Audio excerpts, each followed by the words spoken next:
Hello class 12 viewers. तो आज से Annapurna classes class 12 JAC board के इम्पॉर्टेंट एमसीक्यूज़ करने जा रहा है और ये हम लोग सब्जेक्ट वाइज करेंगे और चैप्टर वाइज करेंगे। तो हम सबसे पहले जो सब्जेक्ट लिए हैं वो है फिजिक्स, उसका चैप्टर 1 जो कि है electric charge and electric field. तो चलिए शुरू करते हैं क्वेश्चन नंबर 1 से।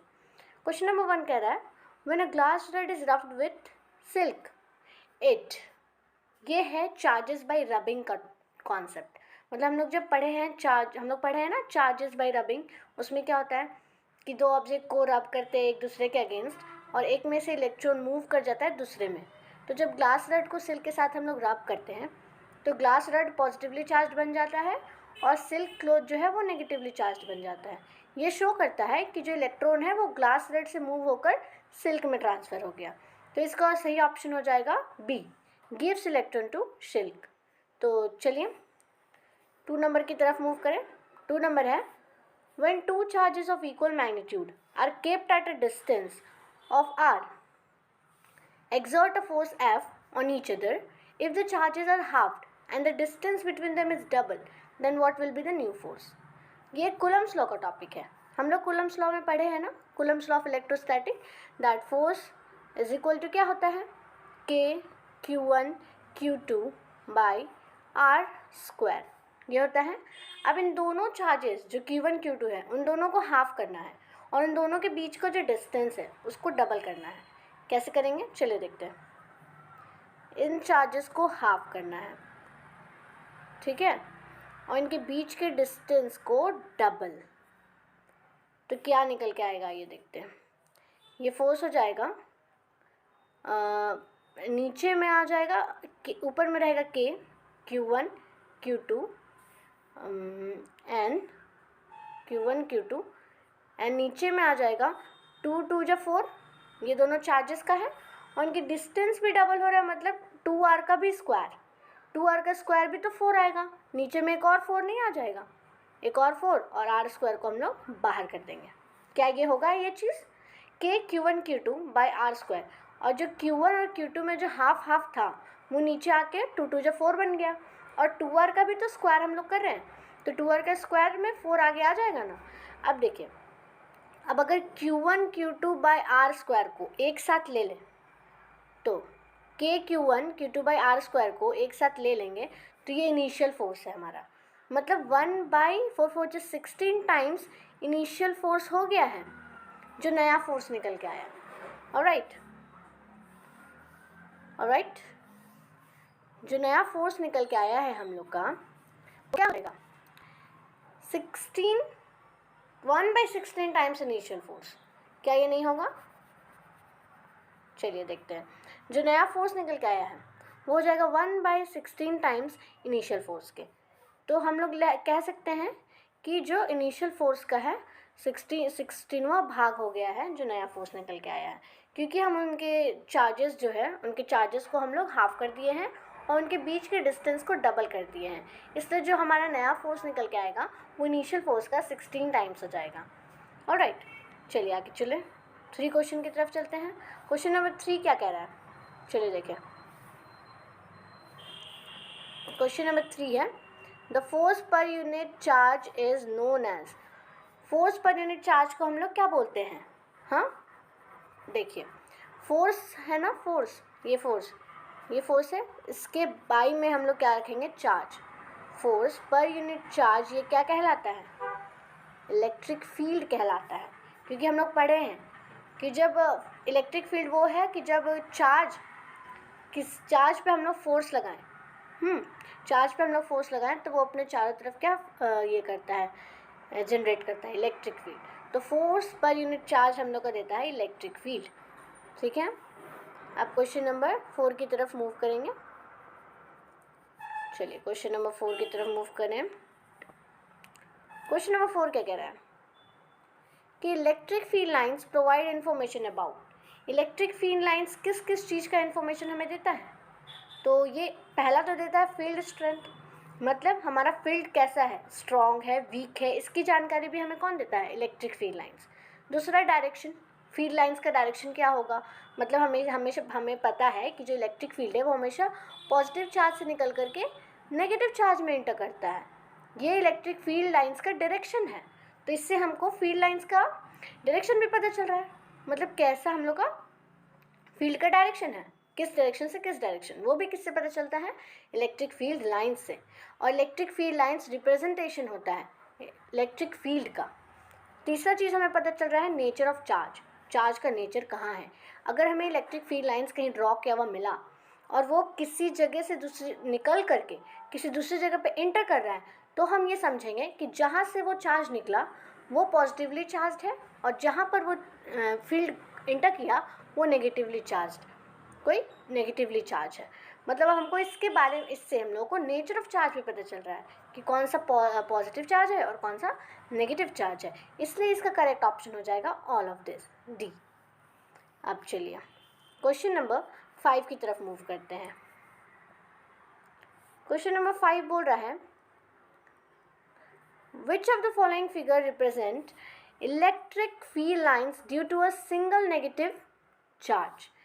इसमें से कौन सा है फिगर ये शो कर रहा है कि जो इलेक्ट्रिक फील्ड लाइंस है वो सिंगल नेगेटिवली चार्ज से निकल रहा है, उसको रिप्रेजेंट हम लोग कैसे करेंगे। तो देखिए ऑप्शन नंबर 1, इसमें क्या है कि नेगेटिवली चार्ज तो है बीच में पर फील्ड लाइंस निकलते हुए शो कर रहे हैं। ये गलत है क्योंकि जो फील्ड लाइंस निकलते हैं वो पॉजिटिव चार्ज होता है, क्योंकि पॉजिटिव चार्ज से ही फील्ड लाइन निकलते हैं। और ऑप्शन नंबर बी में है कि नेगेटिव चार्ज तो है बीच में पर फील्ड लाइंस इंटर कर रहे हैं, और हम लोग को पता है कि फील्ड लाइंस नेगेटिवली चार्ज में इंटर करते हैं। तो करेक्ट ऑप्शन हमारा बी हो जाएगा।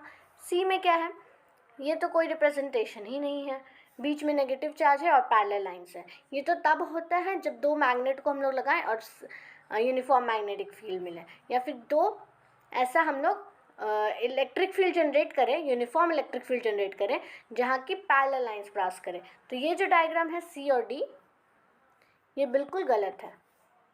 ठीक है, अब हम लोग मूव करेंगे क्वेश्चन नंबर 6 की ओर। क्वेश्चन नंबर 6 में कह रहा है the surface considered for Gauss law. Gauss law में जो सरफेस हम लोग कंसिडर करते हैं वो एक तो क्लोज सरफेस होता है और इस सरफेस का नाम होता है गॉसियन सरफेस। तो करेक्ट ऑप्शन हो जाएगा ऑप्शन नंबर सी। ओके, चलिए करेक्ट ऑप्शन हो जाएगा ऑप्शन नंबर सी।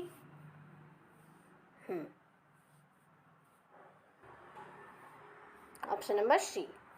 अब 7 नंबर है ऐसा unit of permittivity of free space. पहले तो हम लोग जानेंगे कि परमिटिविटी ऑफ फ्री स्पेस क्या होता है, उसको हम लोग रिप्रेजेंट करते हैं एप्सिलॉन नॉट से। ओके, तो आइए देखते हैं। हम लोग को कूलम्ब्स लॉ से पता है कि फोर्स इज इक्वल टू होता है 1/4 pi epsilon not Q1 Q2 upon R square. ठीक है, और यही जो एप्सिलॉन नॉट है इसका हम लोग को यूनिट निकालना है। कैसे निकालेंगे चलिए देखते हैं। इधर आ जाते हैं थोड़ा। हाँ, जो फोर्स है इसको हम लोग 4 पाई से इंटू करेंगे और एप्सिलॉन नॉट से इंटू करेंगे, तो इधर क्या बच जाएगा, ये जो हमारा 4 पाई एप्सिलॉन नॉट है इधर नीचे वाला, इसको हम लोग इधर जाकर इंटू कर दिए फोर्स की तरफ, तो इधर बच जाएगा Q1 Q2 by R square बचेगा। चलिए देखिए Q1 Q2 upon R square ये बचा। अब हम लोग को निकालना है एप्सिलॉन नॉट का यूनिट, तो एप्सिलॉन नॉट को इस साइड रख देंगे तो बाकी सारा इधर आ जाएगा। ऊपर में है Q1 Q2, नीचे में है R स्क्वायर और R स्क्वायर के साथ आ जाएगा F and 4 pi. Is it F and 4 पाई आ जाएगा। अब देखिए जो Q1 Q2 का चार्ज है वो तो कूलम हो जाएगा, होगा Q1 Q2 का जो चार्ज है वो तो कूलम हो जाएगा, तो 2 कूलम इंटू कर दिए। R स्क्वायर का एक R का मीटर होता है तो R स्क्वायर का मीटर स्क्वायर हो जाएगा। Is it metre square. और फोर्स का हम लोग जानते हैं क्या होता है न्यूटन, और 4 पाई क्योंकि एक न्यूमेरिकल वैल्यू है, एक कांस्टेंट है, तो इसका कोई यूनिट नहीं होगा। तो एप्सिलॉन नॉट का जो यूनिट निकल के आया है वो ये है। ठीक है, चलिए इसको सिंप्लीफाई करें। चलिए ये है कूलम स्क्वायर ऊपर में, नीचे में हो जाएगा मीटर स्क्वायर एंड न्यूटन। तो इसको हम लोग क्या लिख सकते हैं, पूरा कलेक्टिवली हम लोग लिख सकते हैं कि कूलम स्क्वायर तो है ऊपर में, पर मीटर का पर मीटर स्क्वायर है और न्यूटन का पर न्यूटन है। ये निकल के आया है एप्सिलॉन नॉट का यूनिट। ओके, ये एप्सिलॉन नॉट का क्या निकल के आ गया? यूनिट। चलिए, तो अब देखते हैं कि ऑप्शन कौन सा करेक्ट है हमारा। 7 number, the unit of permittivity of free space is option number C, which is coulomb square per Newton per meter square। यही निकल के आया था हमारा भी। चलिए आगे की तरफ बढ़ें, क्वेश्चन नंबर 8 की तरफ मूव करते हैं। तो क्वेश्चन नंबर 8 क्या कह रहा है? The distance between two equal and opposite charges, each of 5 coulomb, is 5 centimeter. Its dipole moment is। अच्छा, तो अब कॉन्सेप्ट आ गया है डाइपोल मोमेंट का। तो चलिए पहले जान लें कि डाइपोल मोमेंट क्या होता है। चलिए, इलेक्ट्रिक डाइपोल को हम लोग रिप्रेजेंट करते हैं स्मॉल पी से। ठीक है, स्मॉल पी से हम लोग इलेक्ट्रिक डाइपोल मोमेंट को रिप्रेजेंट करते हैं और ये एक वेक्टर क्वांटिटी होता है। इसका फॉर्मूला होता है Q और into 2A। Q into 2A, ये क्या है? Q है चार्ज, ये चार्ज को रिप्रेजेंट करता है, और 2A है उनके बीच का फिक्स्ड डिस्टेंस। ठीक है, उनके बीच में जो फिक्स्ड डिस्टेंस है, डाइपोल मोमेंट कैसे क्रिएट होता है? वो होता है कि अगर एक नेगेटिवली चार्ज पार्टिकल रहे और एक पॉजिटिवली चार्ज पार्टिकल रहे, तो इन दोनों के बीच का जो डिस्टेंस होता है वो कहलाता है 2A। और जब हम लोग डाइपोल मोमेंट का मैग्नीट्यूड निकालते हैं, इलेक्ट्रिक डाइपोल मोमेंट का मैग्नीट्यूड निकालते हैं, तो वो हो जाता है Q इंटू 2A।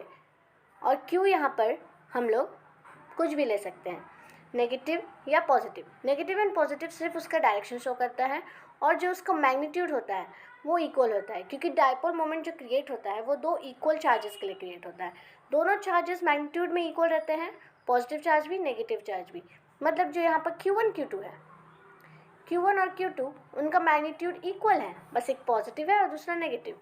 तो हम लोग कोई भी चार्ज Q1 या Q2 का वैल्यू यहाँ पर रख देंगे और उनके बीच का जो डिस्टेंस है उसका वैल्यू रख देंगे, तो निकल के आ जाएगा डाइपोल मोमेंट। तो चलिए कैलकुलेट करें। हमें दे रखा था क्या क्वेश्चन में? हमें क्वेश्चन में दे रखा था कि distance between two equal and opposite charges, दो इक्वल और अपोजिट चार्जेस के बीच का जो डिस्टेंस है वो 5 सेंटीमीटर है, और दोनों चार्जेस 5 कूलम के हैं।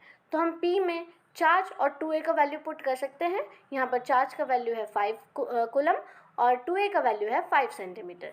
चलिए पुट करें।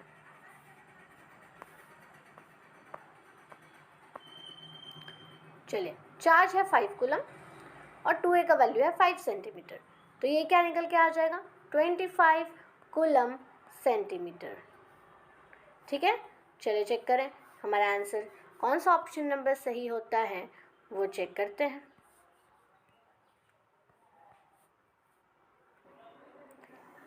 इन चारों ऑप्शन में, क्वेश्चन नंबर 8 हम लोग कर रहे थे, इन चारों ऑप्शन में क्या है कि कूलम और मीटर में आंसर दिया हुआ है, तो हम लोग को जो सेंटीमीटर है 5 सेंटीमीटर उसको मीटर में बदलना होगा। तो चलिए पहले हम लोग बदल कर देख लें। ठीक है, पढ़े हम लोग dipole moment is equal to Q into 2A, और Q दे रखा है 5 कूलम और 2A का वैल्यू है 5 सेंटीमीटर। तो इस 5 सेंटीमीटर को हम लोग को मीटर में बदलना होगा। जैसे कि 5 कूलम यहाँ रख देते हैं और यह बदल जाएगा 5/100 मीटर। तो अब ये क्या वैल्यू देगा वो चेक करें हम लोग। ठीक है, अब ये वैल्यू देगा 25, 5 5 25 और 10⁻⁻2 कूलम मीटर। ये वैल्यू निकल के आया है किसका? डाइपोल मोमेंट का। ये वैल्यू निकल के आया है 25 × 10⁻⁻2 कूलम मीटर। चलिए देखें ऑप्शन हमारा ऑप्शन करेक्ट है, option number A, 25 × 10⁻⁻2 coulomb metre. चलिए मूव करें क्वेश्चन नंबर 9 की ओर। क्वेश्चन नंबर 9 क्या कह रहा है? The electric dipole moment of an electric dipole made up of two opposite charges having magnitude 3.2 × 10⁻⁻19 and -3.2 × 10⁻⁻19 coulomb separated by a distance of 2.4 × 10⁻⁻10 metre is। यहाँ पर आपको दो इक्वल एंड अपोजिट चार्जेस दिया हुआ है, मतलब Q1 Q2 दिया हुआ है प्लस Q माइनस Q, और इनके बीच का जो डिस्टेंस है 2A वो दिया हुआ है 2.4 × 10⁻⁻10 मीटर, और क्योंकि यहाँ कूलम और मीटर में ही है सारा वैल्यू, तो हमको यूनिट को चेंज करने का ज़रूरत है नहीं। तो अगर हम लोग डाइपोल इलेक्ट्रिक डाइपोल मोमेंट का मैग्नीट्यूड लगाएं तो वो होता है Q × 2A। ओके, अगर हम लोग इलेक्ट्रिक डाइपोल मोमेंट का फॉर्मूला लगाएं तो वो हो जाता है Q × 2A। और यहाँ पर Q दिया हुआ है 3.2 × 10⁻⁻16, 3.2 × 10⁻⁻19 कूलम, ये Q का वैल्यू दिया हुआ है। और 2A जो कि इनके बीच की दूरी है वो दिया हुआ है 2.4 × 10⁻⁻10 मीटर। चलिए इसकी वैल्यू को कैलकुलेट करें। Q का वैल्यू है 3.2 × 10⁻⁻19 कूलम, और जो 2A का वैल्यू है वो दे रखा है, 2A का वैल्यू दे रखा है 2 × 4 × 10⁻⁻10 मीटर। चलिए अब इससे हम लोग इंटू कर लेते हैं। 3.2 × 24 क्या हो जाएगा? तो 3.2 × 24 को हम लोग इंटू करें तो वो हमको देता है 7.68। ओके, 7.68 का वैल्यू हम लोग यहाँ पर पुट करेंगे। चलिए पुट करें, 7.68 का वैल्यू हम लोग यहाँ पुट करते हैं। 7.68, अब 10 का पावर कितना हो जाएगा? हमारे पास दे रखा है 10⁻⁻19 प्लस -10, -19 प्लस -10 हो जाएगा, क्योंकि बेस बराबर है तो पावर क्या हो जाएगा? ऐड हो जाएगा, है ना। चलिए चेक करें, हम लिखते हैं हम लोग इसे। तो ये है 10⁻⁻19 और -10, मतलब हो जा रहा है कि आंसर आएगा हमारा टोटल, मतलब फाइनल आंसर क्या आ जाएगा? 7.68 × 10⁻⁻29 × 10⁻⁻29, और यूनिट हो जाएगा कूलम मीटर। चलिए अब हम लोग ऑप्शन में चेक करते हैं कि कौन सा ऑप्शन में 7.68 × 10⁻⁻29 कूलम मीटर दिया हुआ है। क्वेश्चन नंबर 9 में, हाँ, ऑप्शन हमारा सी है जिसमें दिया हुआ है 7. No, I am so sorry, no, option दिया हुआ है आपका B option, which is 7.68 × 10⁻⁻29 coulomb metre. ये हमारा करेक्ट आंसर है। अब मूव करते हैं हम लोग क्वेश्चन नंबर 10 की ओर। तो क्वेश्चन नंबर 10 में क्या है, चलिए चेक करें। क्वेश्चन नंबर 10 में दिया हुआ है the number of electron present in 8 coulomb negative charge, the number of electrons present in 8 coulomb negative charge is what. Okay, मतलब 8 कूलम जो नेगेटिव चार्ज है हमारा, उसमें कितने नंबर ऑफ इलेक्ट्रॉन्स प्रेजेंट है वो कैसे कैलकुलेट करेंगे। तो इसे कैलकुलेट करने के लिए हमें यूज़ करना होगा क्वांटम थ्योरी, हमें यूज़ करना होगा क्वांटाइजेशन ऑफ इलेक्ट्रॉन। तो चलिए यूज़ करें और निकालते हैं number of electrons in 8 coulomb negatively charged. चलिए, तो हमारा क्वांटाइजेशन ऑफ इलेक्ट्रॉन्स क्या है, क्वांटाइजेशन ऑफ चार्जेस क्या है? Q is equal to NE, where Q is charge, जो कि हमें दिया हुआ है 8 coulomb negative charge, -8 coulomb negative charge दिया हुआ है Q का वैल्यू।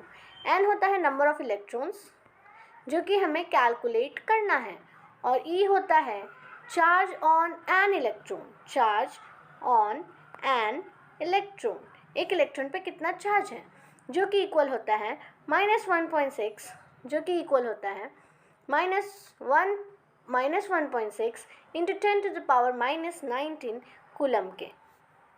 ओके, तो चलिए वैल्यू को कैलकुलेट करके देखा जाए।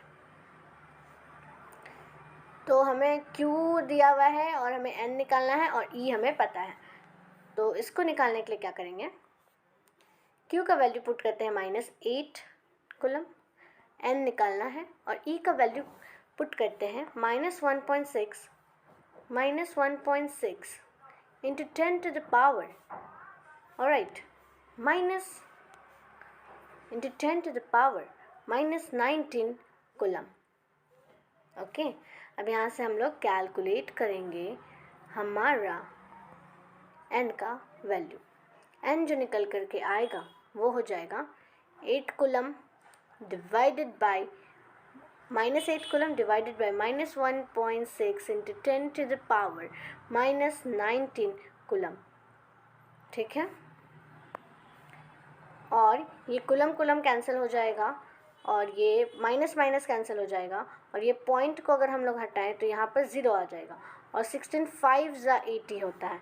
मतलब ये निकल के हमारा वैल्यू आ रहा है 5 इंटू 10⁻, ये -19 ऊपर जाके +19 हो जाएगा होगा।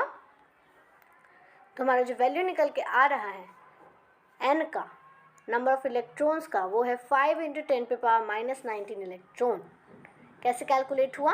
हम लोग -8 कूलम को डिवाइड कर दिए -1.6 इंटू 10⁻⁻19 कूलम से, कूलम कूलम कैंसिल आउट हो गया और नेगेटिव साइन भी कैंसिल आउट हो गया और फिर वहाँ से हम लोग पॉइंट हटा दिए 1.6 से और ऊपर में पॉइंट को भेज दिए तो 16 5 से 80 होता है और ये हम लोग कैलकुलेट करके लाए हैं 5 और 10⁻⁻19 ऊपर जाके बन गया 10⁻+19। तो इतने नंबर ऑफ इलेक्ट्रॉन्स आ चुका है हमारा आंसर। चलिए देखिए कौन सा ऑप्शन सही है हमारा। तो क्वेश्चन नंबर 10 में जो ऑप्शन नंबर है वो है ए, जो हमारा करेक्ट ऑप्शन नंबर है वो है A, which is 5 into 10⁻⁻19 coulomb. Option number A है 5 इंटू 10⁻19 इलेक्ट्रॉन, ये करेक्ट हो जाएगा। अब बढ़ते हैं क्वेश्चन नंबर 11 की ओर। वो कह रहा है the torque acting on a dipole moment P in an electric field E is. हम लोग को अगर इलेक्ट्रिक डाइपोल मोमेंट दिया रहे और इलेक्ट्रिक फील्ड दिया रहे तो हम लोग टॉर्क कैसे निकालेंगे? क्या होता है उसका फॉर्मूला? तो वो होता है dipole moment cross electric field, option number B. और ये जो आपका क्वेश्चन है वो जैक बोर्ड की 2014 में पूछा गया क्वेश्चन है। ठीक है, तो दिस इज़ हाईली इंपॉर्टेंट, आप इसे लर्न करें। तो अब हम लोग मूव करते हैं क्वेश्चन नंबर 12 की ओर। वो होगा the unit of intensity of electric field is. Electric field के इंटेंसिटी का यूनिट क्या है? तो वो होता है न्यूटन पर कूलम, क्योंकि हम लोग जानते हैं इलेक्ट्रिक फील्ड होता है फोर्स अपॉन चार्ज। तो फोर्स का यूनिट क्या हो जाएगा? न्यूटन, और चार्ज का यूनिट क्या हो जाएगा? कूलम। तो न्यूटन पर कूलम क्या हो जाएगा? हमारा करेक्ट आंसर हो जाएगा। करेक्ट आंसर हो जाएगा न्यूटन पर कूलम, ये हमारा करेक्ट आंसर हो जाता है। अब हम लोग मूव करेंगे क्वेश्चन नंबर 13 की ओर। 13 और जो 12 क्वेश्चन है वो भी आपका जैक बोर्ड का 2017 का क्वेश्चन है और जो 13 नंबर क्वेश्चन है वो भी जैक बोर्ड में पूछा गया है 2017 में ही। देखते क्वेश्चन क्या है। The electric intensity inside a charged hollow sphere is. एक चार्ज्ड होलो स्फीयर में जो इलेक्ट्रिक फील्ड इंटेंसिटी उसके अंदर में होता है वो हमेशा 0 होता है। ऑप्शन नंबर सी आपका करेक्ट आंसर होगा। वो हमेशा 0 इसलिए होता है क्योंकि जितना चार्ज आउटर सरफेस पे डेवलप होता है उतना चार्ज ही इनर सरफेस पे डेवलप हो जाता है और ये दोनों चार्ज आपस में एक दूसरे को कैंसिल आउट कर देते हैं और हम कह सकते हैं कि अंदर में जो इलेक्ट्रिक फील्ड इंटेंसिटी है एक चार्ज्ड होलो स्फीयर का वो 0 हो जाता है। तो मूव करते हैं हम लोग क्वेश्चन नंबर 14 की ओर, जो कि क्या है। क्वेश्चन नंबर 14 है an electric charge Q. Question number 14 is an electric charge Q is placed at the center of cube of side A. The electric flux on one of its face will be. अब हम लोग electric flux के topic में आ चुके हैं। उसमें बोल रहा है कि अगर हम मैं इधर बनाती हूँ एक क्यूब लें और उसका साइड मान ले A, वो दिया हुआ है। एक क्यूब ले जिसका साइड A है तो उसके वन फेस का इलेक्ट्रिक फ्लक्स क्या होगा और उस इलेक्ट्रिक और उसके पूरे क्यूब में जो चार्ज प्रोवाइडेड है वो क्यू है। चलिए देखें, हम लोग एक क्यूब बना लेते हैं। चलिए हम लोग एक क्यूब बनाते हैं। एक क्यूब है ये जिसका ईच साइड क्या दे रखा है A और ये पूरे क्यूब को क्यू चार्ज प्रोवाइडेड है। हम लोग गॉस लॉ में पढ़े हैं कि अगर कोई क्लोज सरफेस पे कोई क्यू चार्ज दिया जाए तो उसका इलेक्ट्रिक फ्लक्स क्या होता है? उसका इलेक्ट्रिक फ्लक्स का वैल्यू हो जाता है Q upon epsilon not. Okay, और फ्लक्स को हम लोग रिप्रेजेंट करते हैं इस सिंबल से। ठीक है, तो यहाँ पर ये पूरे क्यूब का ये जो वैल्यू निकल के आया है ये पूरे क्यूब का फ्लक्स है, पर हमें तो सिर्फ एक फेस ऑफ क्यूब का इलेक्ट्रिक फ्लक्स चाहिए। मतलब अगर इसके पास 6 फेस है, इसके पास टोटल 6 फेसेस हैं, इसके पास टोटल 6 फेसेस हैं, तो अगर हमको एक फेस का फ्लक्स चाहिए तो हम टोटल में 6 का डिवीज़न करेंगे। बिल्कुल, टोटल फ्लक्स जो है हमारा क्यूब बाई एप्सिलॉन नॉट, इसमें हम लोग 6 का डिवीज़न करेंगे, तो क्या ये फ्लक्स जो निकल के आया वो क्यूब के एक फेस का फ्लक्स नहीं कहलाएगा? बिल्कुल, यही है क्यूब के 1 फेस का फ्लक्स। ये रहा आज का हमारा लास्ट क्वेश्चन, जो कि है क्वेश्चन नंबर 15, जो कि पूछ रहा है a few electric field for a system of two charges Q1 and Q2 fixed at two different point on X axis as shown in the figure, this line suggest that.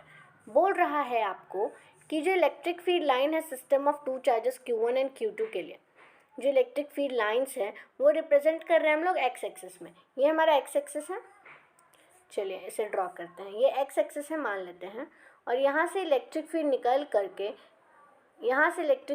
करके इसमें inter कर रहा है Q2 में, Q1 से निकल रहा है और Q2 में इंटर कर रहा है। पर हम देख सकते हैं कि यहाँ Q1 चार्ज के पास जितना इलेक्ट्रिक फील्ड लाइंस है वो ज़्यादा है in comparison with Q2 charge. तो हम ये बोल सकते हैं ना कि Q1 का मैग्नीट्यूड Q2 से ज़्यादा है। बिल्कुल, Q1 का मैग्नीट्यूड, तो 15 का ऑप्शन नंबर ए करेक्ट हो जाएगा। तो तब आज के लिए इतना ही, मिलेंगे अगली बार अगले टॉपिक के साथ। अगले चैप्टर फिजिक्स का अगला चैप्टर हम लोग करेंगे, चैप्टर 2, और ये सारे क्वेश्चन आपके लिए बहुत ही ज़्यादा हाईली इंपॉर्टेंट है। तो आई होप आप इन सारे क्वेश्चंस को प्रैक्टिस कर लें, और इसका PDF हम डिस्क्रिप्शन लिंक में प्रोवाइड कर देंगे। Thank you, stay motivated.